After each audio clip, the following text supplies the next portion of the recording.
Hello दोस्तों, स्वागत है रितेश जी के स्टडी चैनल में। दोस्तों, आज के इस वीडियो में हम डिस्कस करेंगे जैन धर्म।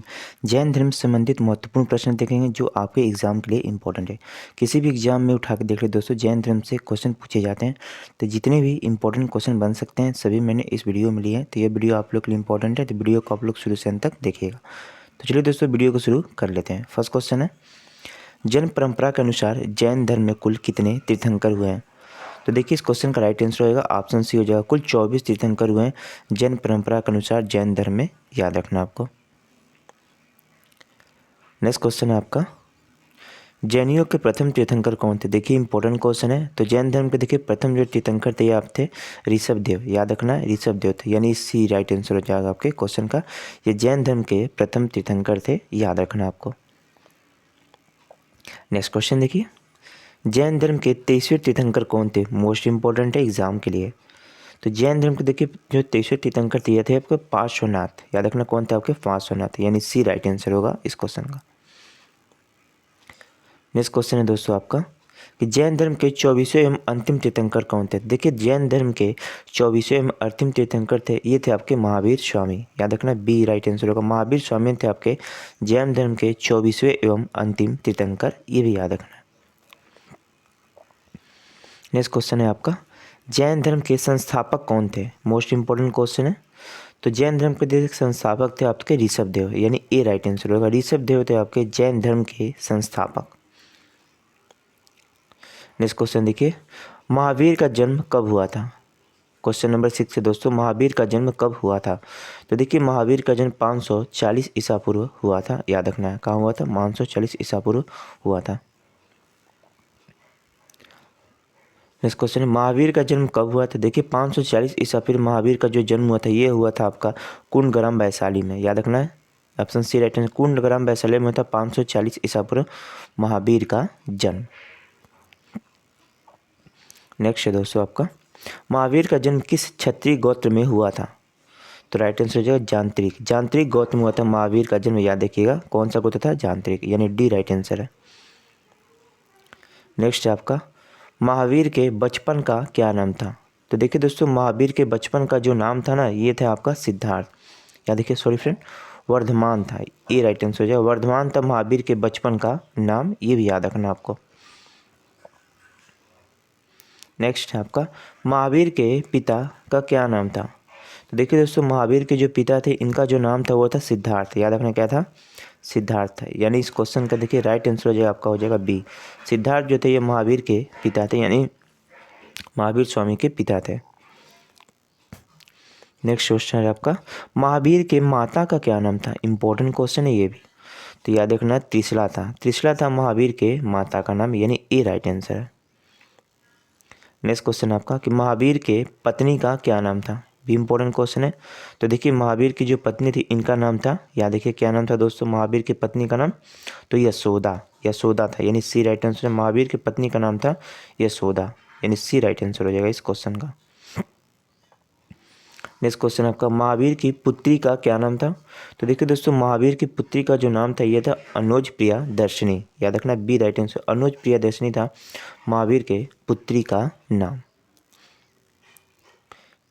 नेक्स्ट है, महावीर को किस वृक्ष के नीचे संपूर्ण ज्ञान का बोध हुआ था? यानी महावीर को किस वृक्ष के नीचे संपूर्ण ज्ञान का बोध हुआ था, यानी ज्ञान की प्राप्ति हुई थी? तो देखिए, उस समय याद देखिए साल वृक्ष था, साल वृक्ष के नीचे जो महावीर थे इनको ज्ञान की प्राप्ति यानी बोध हुआ था ज्ञान की, ये भी याद रखना आपको। नेक्स्ट क्वेश्चन है आपका क्वेश्चन नंबर 15, महावीर को किस स्थान पर ज्ञान की प्राप्ति हुई थी? तो महावीर को किस स्थान पर ज्ञान की प्राप्ति हुई थी? तो जीविका के समीप ऋजुपालिका नदी के तट पर, याद रखना जीविका के समीप ऋजुपालिका नदी के तट है, यहाँ पर महावीर को याद रखिएगा ज्ञान की प्राप्ति हुई थी, यानी बी राइट आंसर हो जाएगा इस क्वेश्चन का। नेक्स्ट क्वेश्चन आपका, भगवान महावीर का प्रथम शिष्य कौन था? तो भगवान महावीर का जो प्रथम शिष्य था ना ये थे आपके जमाली, याद रखना सी राइट आंसर, जमाली थे आपके भगवान महावीर के प्रथम शिष्य, याद रखिए आप लोग। नेक्स्ट क्वेश्चन है, महावीर ने अपना उपदेश किस भाषा में दिया था? तो याद रखना संस्कृत प्राकृतिक भाषा में दिया था, जबकि गौतम बुद्ध ने अपना पाली भाषा में उपदेश दिया था, ये भी याद रखना आपको। तो प्राकृतिक भाषा में दिया था महावीर ने अपना उपदेश, याद रखिए।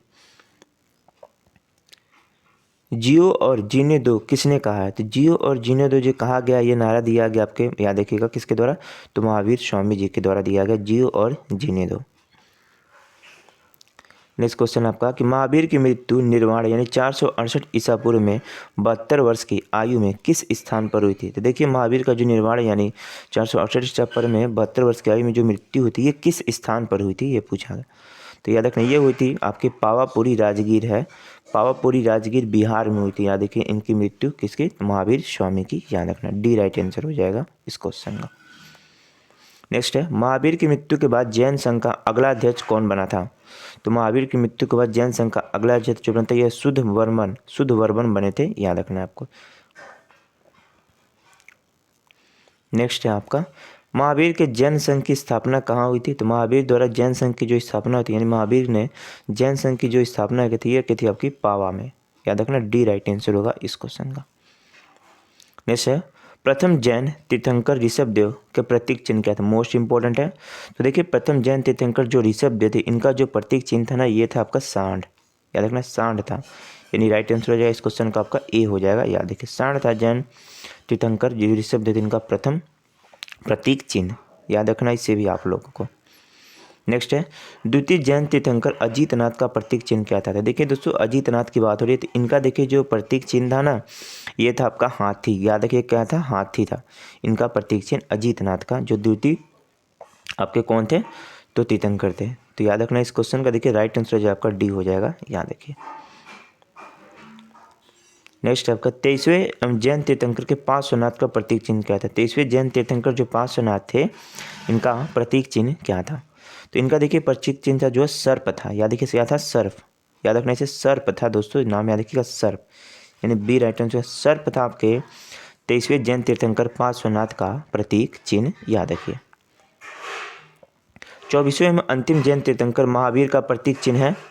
तो 24वें में अंतिम जैन तीर्थंकर जो महावीर थे इनका जो प्रतीक चिन्ह था ये क्या था आपका? तो याद रखना इनका था सिंह था प्रतीक चिन्ह 24वें तीर्थंकर आपके महावीर स्वामी का, यानी सी राइट आंसर हो जाएगा आपके इस क्वेश्चन का। याद रखिए आप लोग। नेक्स्ट क्वेश्चन आपका जैन धर्म श्वेतांबर और दिगंबर संप्रदायों में कब विभाजित हुआ था? जो जैन धर्म श्वेतांबर और दिगंबर संप्रदायों में कब विभाजित हुआ था? तो याद रखना चंद्रगुप्त मौर्य के समय, यानी डी चंद्रगुप्त मौर्य के समय जो जैन धर्म है ये श्वेतांबर और दिगंबर में है। श्वेतांबर मतलब श्वेत वस्त्र धारण करना और दिगंबर मतलब नग्न रहना है।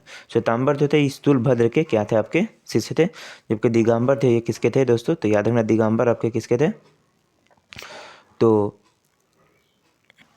याद रखिए जो जैन धर्म के जो तीर्थंकर श्वेतांबर थे ये थे श्वेत धारण करने वाले और ये स्थूल भद्र के शिष्य, जबकि जो दिगंबर थे ये जो शिष्य थे ये किसके थे? तो ये आपके थे भद्रभाव के। याद है किसके थे? भद्रभाव के। ये भी याद रखना आपको। भद्रभाव के शिष्य आपके दिगंबर और श्वेतांबर जो थे स्थूल भद्र के थे। दिगंबर का मतलब होता है नग्न अवस्था रहने वाले, तो ये भी याद रखना आपको। तो इस क्वेश्चन का देखिए राइट आंसर मैंने बता दिया था डी हो जाएगा चंद्रगुप्त मौर्य के समय। नेक्स्ट है आपका स्थूल भद्र के शिष्यों का क्या नाम था? तो स्थूल भद्र के शिष्यों को मैंने बताया था क्या नाम था पे? श्वेतांबर, यानी श्वेत वस्त्र धारण करने वाले थे स्थूल भद्र के शिष्य। नेक्स्ट है भद्रभाव के शिष्यों का क्या कहा जाता है? तो भद्रभाव के शिष्यों को कहा जाता है दिगंबर, यानी नग्न रहने वाले। याद रखना आपको, यानी ए राइट आंसर हो जाएगा आपके क्वेश्चन का। प्रथम जैन संगीति हुई थी, तो प्रथम जैन संगीति जो हुई थी ये कब हुई थी दोस्तों? तो ये हुई थी आपकी 300 ईसा पूर्व, यानी सी राइट आंसर होगा आपके क्वेश्चन का। नेक्स्ट है प्रथम जैन संगीति का पर हुई थी, तो प्रथम जैन संगीति जो हुई थी ये हुई थी आपकी पाटलिपुत्र में। याद रखिए पाटलिपुत्र में था कि प्रथम जैन संगीति, इसे भी याद रखना आपको, इंपॉर्टेंट है आपके एग्जाम के लिए।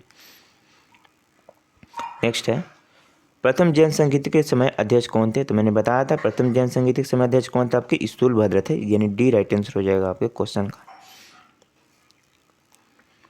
नेक्स्ट है द्वितीय जैन संगीति हुई थी, तो द्वितीय जैन संगीति जो हुई थी यह हुई थी आपकी कहाँ पर? जो 6ठी शताब्दी में हुई थी। याद है द्वितीय जैन संगीति, और यह बल्लभी गुजरात में हुई थी, ये भी याद रखना आपको। तो देख लीजिए जो द्वितीय जैन संगीति हुई थी यह कहाँ हुई थी? तो बल्लभी गुजरात में हुई थी, यानी बी राइट आंसर हो जाएगा आपके क्वेश्चन का। नेक्स्ट है द्वितीय जैन संगीति के समय अध्यक्ष कौन थे? तो देखिए बल्लभी में जो हुआ था द्वितीय जैन संगीति उस समय जो अध्यक्ष थे ये थे आपके कौन? तो श्रमाश्रवण थे, यानी ए राइट आंसर। श्रमाश्रवण थे द्वितीय जैन संगीति के समय अध्यक्ष।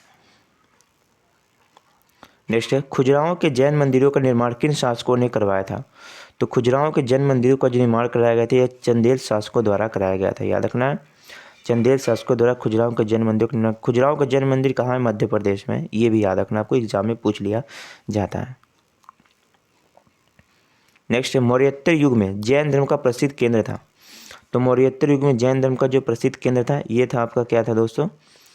तो याद रखिएगा मथुरा था जैन धर्म का प्रसिद्ध केंद्र मौर्योत्तर युग में, यानी ए राइट आंसर होगा आपके क्वेश्चन का। नेक्स्ट है, मथुरा काल का संबंध है। तो मथुरा काल का जो संबंध है ना ये आपका है जैन धर्म से, यानी बी राइट आंसर, जैन धर्म से संबंध रखता है आपका मथुरा काल।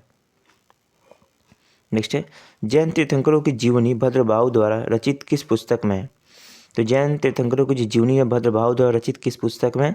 तो याद रखना ये जो रचित है यह कल्पसूत्र में है, यानी ए राइट आंसर, कल्पसूत्र में रचित है जैन तीर्थंकरों की जीवनी भद्रबाहु द्वारा, यानी भद्रबाहु की जो पुस्तक है कल्पसूत्र है, ये भी याद रखना आपको। नेक्स्ट है, निम्नलिखित में से कौन सा सबसे पूर्वकालीन जैन ग्रंथ कहलाता है? तो याद रखिए निम्नलिखित में से कौन सबसे पूर्वकालीन जैन ग्रंथ कहलाता है? तो ये याद रखना 14 पूर्व कहलाता है, यानी डी राइट आंसर होगा आपके क्वेश्चन का। नेक्स्ट है, ऋग्वेद में किन दो जैन तीर्थंकरों का उल्लेख मिलता है? तो ऋग्वेद में किन दो जैन तीर्थंकरों का उल्लेख मिलता है? तो ऋषभदेव और अरिष्टनेमी, याद रखना डी राइट आंसर। ऋषभदेव और अरिष्टनेमी है जो इनका जो उल्लेख मिलता है यह ऋग्वेद में मिलता है, जो जो दो तीर्थंकर है जैन धर्म के, याद रखना। नेक्स्ट है, जैन धर्म को अंतिम राजकीय संरक्षण किस वंश के शासकों ने दिया था? तो जैन धर्म को अंतिम जो राजकीय संरक्षण मिलता है किस वंश के शासकों द्वारा मिला था? तो याद रखना गुजरात के चालुक्य वंश के शासकों द्वारा इसने संरक्षण दिया गया था, जैन धर्म के अंतिम जो राजकीय संरक्षण थे। नेक्स्ट, निम्नलिखित में से कौन सी बौद्ध धर्म तथा जैन धर्म के समान नहीं है? तो निम्नलिखित में से कौन सा बात जो बौद्ध धर्म और जैन धर्म के समान नहीं है? तो आत्मदमन, डी राइट आंसर। आत्मदमन जो है यह बौद्ध धर्म और जैन धर्म के समान नहीं है, याद रखिए। अणुव्रत, अणुव्रत शब्द किस धर्म से जुड़ा है? 43 कॉमन क्वेश्चन है और इम्पोर्टेंट है कि अणुव्रत किस धर्म से जुड़ा है? तो ये जैन धर्म से जुड़ा है अणुव्रत, याद रखना आपको इसे भी। नेक्स्ट है आपका, दिलवाड़ा के जैन मंदिरों का निर्माण किसने करवाया था? अंतिम क्वेश्चन है, तो याद रखना दिलवाड़ा के जैन मंदिरों का जो निर्माण कराया था ये चालुक्य सोलंकियों द्वारा कराया गया था, दिलवाड़ा के जैन मंदिरों का निर्माण। तो दोस्तों ये लगभग मैंने 44 इंपॉर्टेंट क्वेश्चन लिए थे और सभी जैन धर्म से जितने भी क्वेश्चन बन सकते थे सभी मैंने डिस्कस किए थे, क्योंकि ये इंपॉर्टेंट वीडियो है था आपके एग्जाम के लिए। जैन धर्म से हर एग्जाम में क्वेश्चन पूछे जाते हैं, इसलिए मैंने इस वीडियो को उठाया, टॉपिक को उठाया था। वीडियो पसंद आए तो एक लाइक कीजिएगा, चैनल पर नहीं तो सब्सक्राइब कर लीजिएगा। चलिए चलते हैं दोस्तों, धन्यवाद, वंदे मातरम।